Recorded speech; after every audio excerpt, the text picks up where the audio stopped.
is so good. So good the keeper doesn't think I can get there. But defensively, goalkeeper, they struggle to score goals. United have so many issues, it's crazy. I'm talking of Onana. He had a horrible moment for Brighton's third. Yeah, I mean, it's individual mistakes, isn't it? Individual errors, especially at this level. You know, you make mistakes like this, you're going to get punished. But throughout the game, I mean, Brighton deserved to win the game anyway. United one shot on goal. But you see here, you know, it's not even hard, is it, really? But look, Jay, even on they're late to everything. Everybody's late. Okay, it's a mistake from Onana, you know, and Ruta, but everybody's late to everything. Even Amram said that against Southampton, didn't he? He said, you know, you're late into the press. It's reactive, isn't it? Like, just Ruta's obviously the first one to react there. You know, any spillage, and then, you know, but it's a bad mistake. And today, Owen, Manchester United at home in the Premier League, 1 shot on target. Steve, they never look like scoring. You know, they scored from a penalty. That was it. You know, Brighton had 1 disallowed, scored 3, probably had numerous chances outside of that. But, I mean, you see the graphic there, the last 6 results. Everybody's giving United trouble. I mean, Southampton were last place with 6 points from 60 and could have got something. So when you think you're going to play, you know, Newcastle and you're going to play Bournemouth and you're going to play Brighton, you're going to get punished. And I think that's the worry for Amram. You know, he's come in, he said, look, I'm going to play this way. You'd have to say it doesn't suit the players that they have right now. It's not just about playing your way you want to play, which is fine.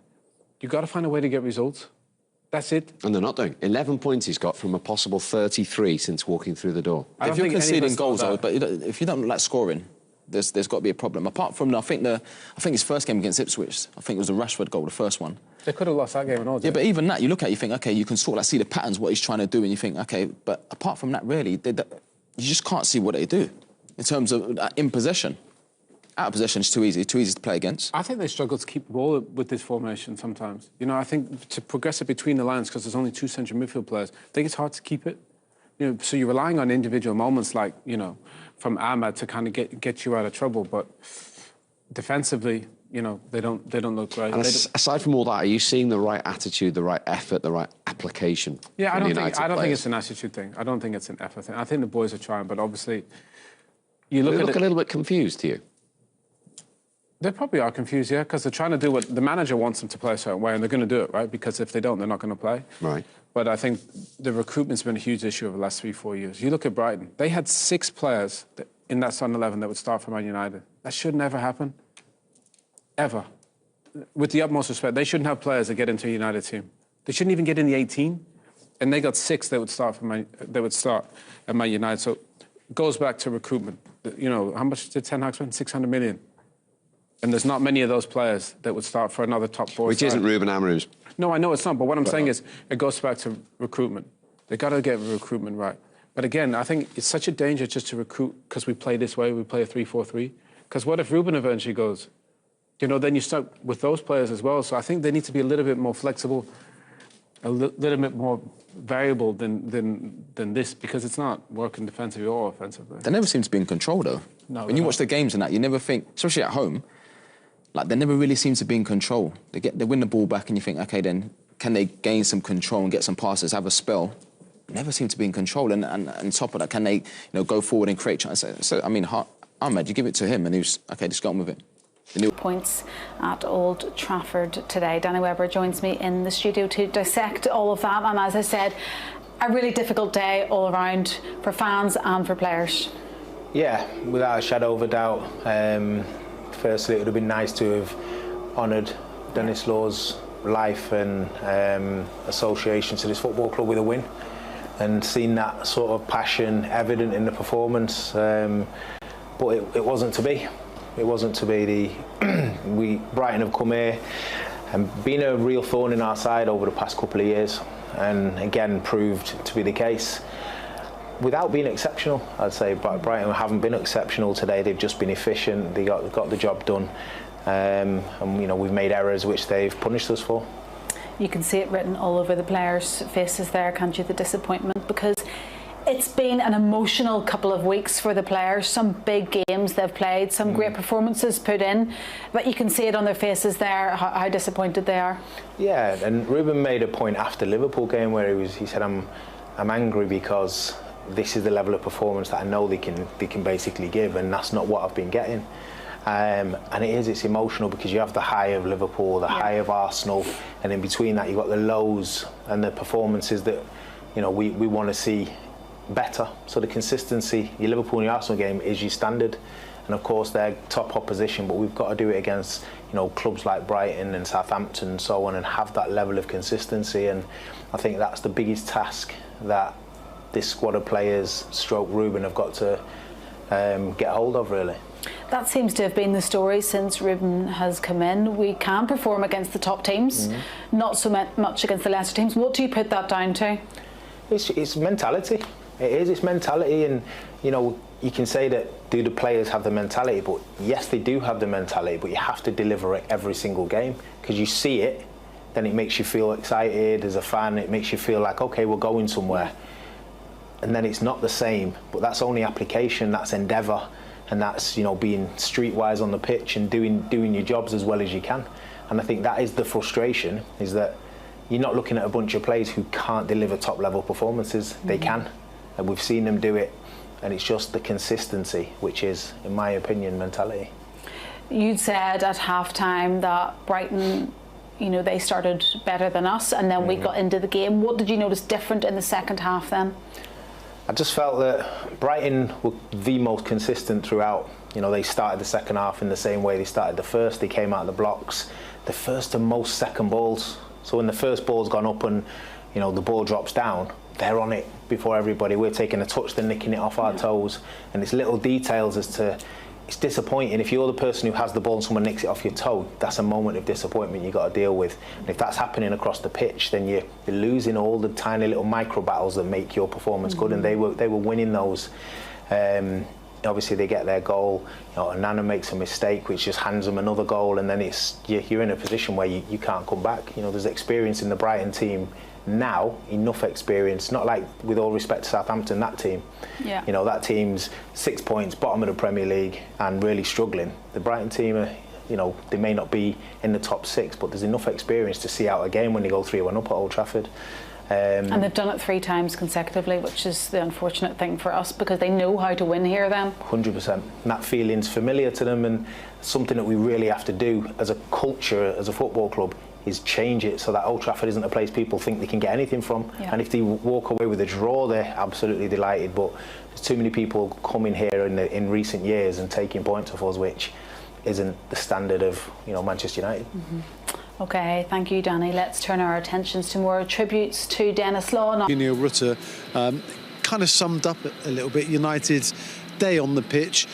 Here in Matchday Review, we'll attempt to unravel what's just happened and bring you some reaction from the dressing room as well. See what our manager, or head coach, shall I say, Ruben Amorim, thought of that performance and the result, which leaves us in 13th place in the Premier League. So hell of a lot of work to do. Danny Simpson alongside me. We've got Danny Webber up in the studio with Helen. We'll go to them shortly. Your reaction, though, Simo, to that defeat? Yeah, I think it's disappointing, but then at the same time, at home recently we've not been great. Southampton the other day we weren't great, but obviously Ahmad got us an hat-trick and pulled us out of the bag. Brighton are obviously a way better team than Southampton, and they're organised, got some great players. I think when we went 1-0 down, probably deserved. Obviously we got the goal back, like you said, through Bruno, and felt like that then it was pretty even going into the second half, and I thought, right, half-time, you know, get the manager or speak to him about what we need to do, what's going wrong. But in the second half, we just didn't get going at all. I think I thought the disallowed goal was gonna like spark something into the group, and it didn't, which was a foul on Dalot. And then it was a cross at the back post between Mazraoui and Onana. Can you stop the cross? It was a great goal from them, to be fair. Great cross, great goal. Mitoma at that far post just got a toe to it. Got a toe before Mazraoui, and then obviously then the mistake from Onana, which we all were all there to see. And sometimes your players make mistakes. What can you do?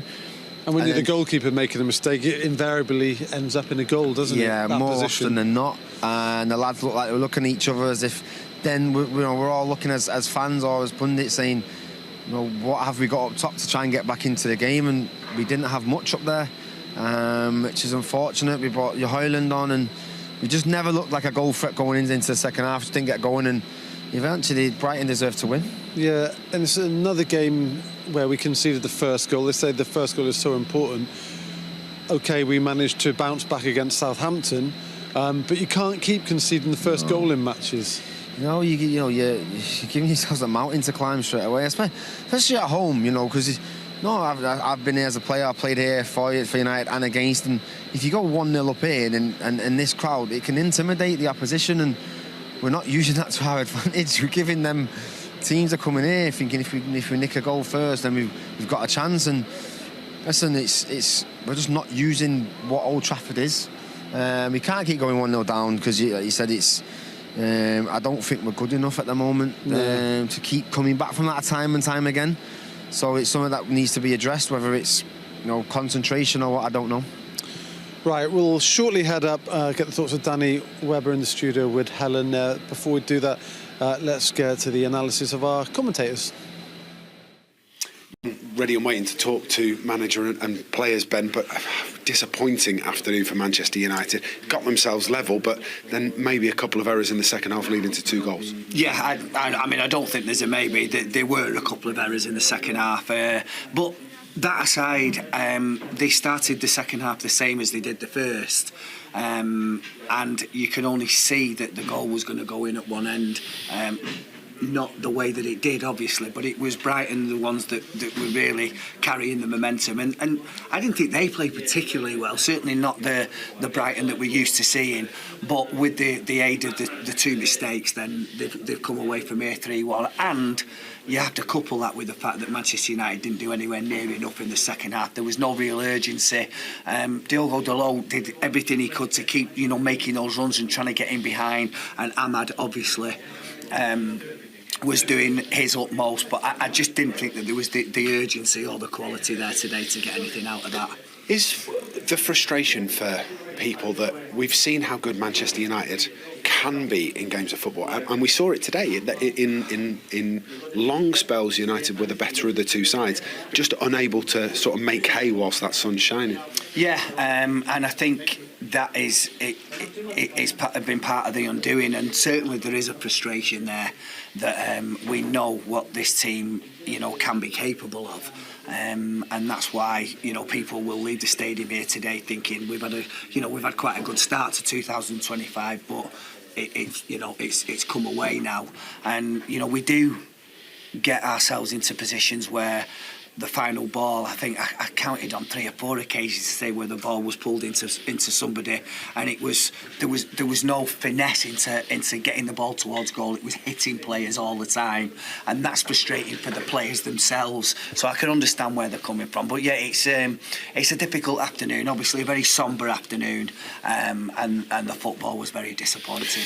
Just finally, Rangers next for Manchester United. That comes up in midweek, an opportunity to get back on the training pitch, try and iron a few things out and go again on Thursday. Yeah, of course they will, and that is an atmosphere. I know it was a little bit different today, but they will be bringing a lot of noise, and obviously they've been going quite well in the Europa League as well, but this is a chance for us to consolidate our position, to get ourselves into the top 8 so that we don't need a playoff game, and hopefully don't even need to go into Bucharest and win in the final game, but it'll be a proper atmosphere that on Thursday. We'll speak to head coach Ruben Amorim and hopefully a player as well down here in the interview area very shortly. In the meantime, back to you guys.